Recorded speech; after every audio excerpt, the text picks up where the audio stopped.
महापुरुषों बड़े प्यार से कहिए धन निरंकार जी।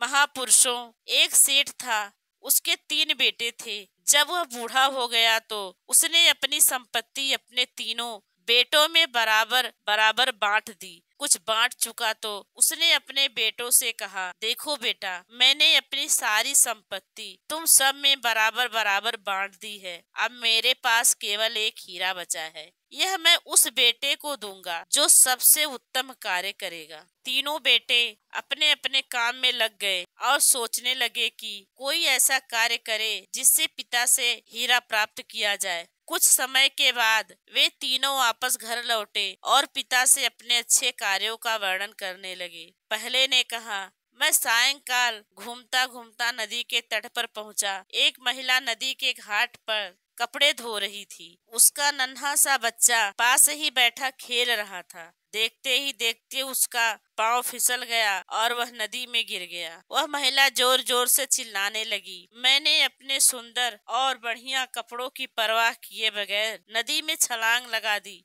और उस बच्चे को डूबने से बचा लिया। वह महिला मुझे बहुत से आशीर्वाद देने लगी। पिता ने पहले बेटे की बात सुनकर कहा, तुम्हारा काम सचमुच अच्छा है। फिर दूसरे बेटे की बारी आई। उसने कहा, पिताजी, मैं आपकी दी हुई शिक्षा पर चला हूँ। मुझे एक व्यक्ति 5,000 मोहरें कुछ जेवर रखने के लिए दे गया है। वह कारोबार की तलाश में गया है। जब वह वापस आया तो उसे डर था कि कहीं मैं उसकी पूंजी देने से इनकार न कर दूं।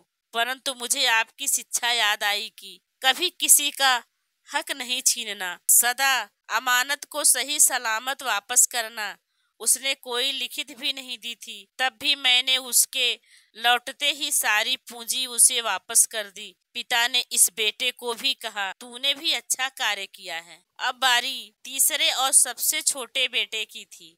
उसने कहा, पिताजी, आपको याद होगा कि रुलदू कई वर्षों से मेरे साथ दुश्मनी कर रहा था। उसने हर तरह से मुझे हानि पहुंचाई है, मेरे कारोबार को भी ठेस पहुंचाई है और हर एक बार तो गुंडों से मुझे मरवाने का प्रयत्न भी किया है। मैं बम्बई में समुद्र तट पर घूम रहा था। उस समय मौसम बहुत अच्छा था। देखते ही देखते घने बादल छा गए और जोर जोर से बरसात होने लगी। मैं भी जल्दी जल्दी कदम बढ़ाने लगा। अभी कुछ कदम दूर ही गया था कि रुलदू को नशे में मदहोश मैंने रेत पर लेटा पाया। मन में एकाएक भावना बनी कि अब मैं अपने इस दुश्मन से प्रतिशोध ले लूं और इसे उठा के समुद्र के पानी में फेंक दूं।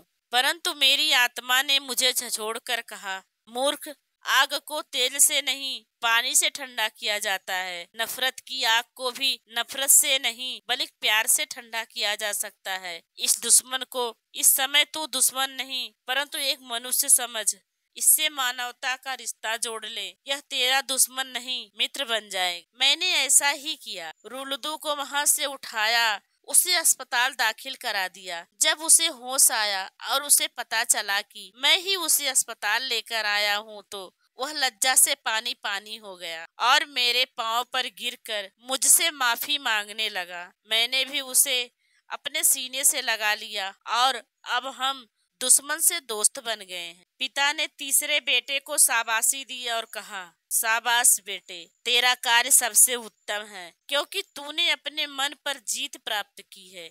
इसलिए हीरा मैं तुझे देता हूँ। तभी कहा, क्षमा करना सबसे बड़ा दान है। बुरे नाल सब बुरा करें दे, माफ करन कोई सियाणे, बुरे नाल फिर नेकी करनी, ये गुरु नानक जाने। अर्थात बुरे को केवल क्षमा ही नहीं करना, उससे नेकी भी करनी है। महापुरुषों बड़े प्यार से कहिए धन निरंकार जी।